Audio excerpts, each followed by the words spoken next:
নমস্কাৰ বন্ধু বান্ধৱীসকল আসাম পুলিচৰ প্ৰিভিয়াছ ইয়েৰৰ কেইটামান কুৱেশ্যন মই আপোনালোকৰ সহায় হোৱাকৈ লৈ আহিছোঁ সো ভিডিঅ'টো শেষলৈকে চাব প্ৰথম কুৱেশ্যনটো হ'ল what is called as peach garden of North East কোনখন ৰাজ্যক উত্তৰ পূৰ্বাঞ্চলৰ শান্তিৰ উদ্যান বুলি কোৱা হয় ইয়াৰ শুদ্ধ উত্তৰটো হৈছে অপশ্যন এ মিজোৰাম নেক্সট কুৱেশ্যনটো হ'ল In which year the first Saraighat Bridge in Guwahati was constructed?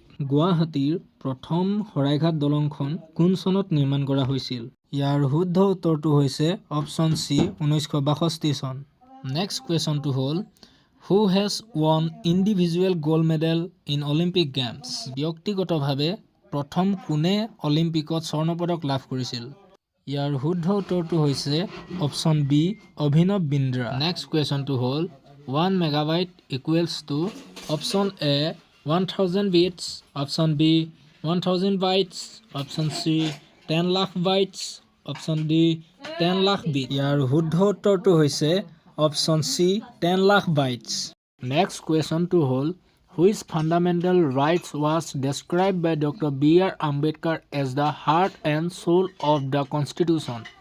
ভাৰতৰ সংবিধানৰ কোনটো মৌলিক অধিকাৰক ডক্টৰ বি আৰ আম্বেদকাৰে হৃদয় আৰু আত্মা বুলি কৈছে ইয়াৰ শুদ্ধ উত্তৰটো হৈছে অপশ্যন ডি সাংবিধানিক প্ৰতিকাৰ কৰাৰ অধিকাৰ নেক্সট কুৱেশ্যনটো হ'ল how many members can be nominated to the Lok Sabha by the president of India লোকসভালৈ ভাৰতৰ ৰাষ্ট্ৰপতিয়ে কিমানজন সদস্য মনোনীত কৰে ইয়াৰ শুদ্ধ উত্তৰটো হৈছে অপশ্যন এ 2 জন সদস্য মনোনীত কৰে নেক্সট কুৱেশ্যনটো হ'ল vice president of India is the head of ভাৰতৰ উপৰাষ্ট্ৰপতি মুৰব্বী হয় ইয়াৰ শুদ্ধ উত্তৰটো হ'ল অপশ্যন বি ৰাজ্যসভা নেক্সট কুৱেশ্যনটো হ'ল international date line refers to অৰ্থাৎ আন্তৰ্জাতিক তাৰিখ ৰেখাই সূচায় ইয়াৰ শুদ্ধ উত্তৰটো হ'ল option D 180 degree longitude next কুৱেশ্যনটো হ'ল the planet nearest to sun is সূৰ্যৰ আটাইতকৈ ওচৰত থকা গ্ৰহটো হ'ল ইয়াৰ শুদ্ধ উত্তৰটো হৈছে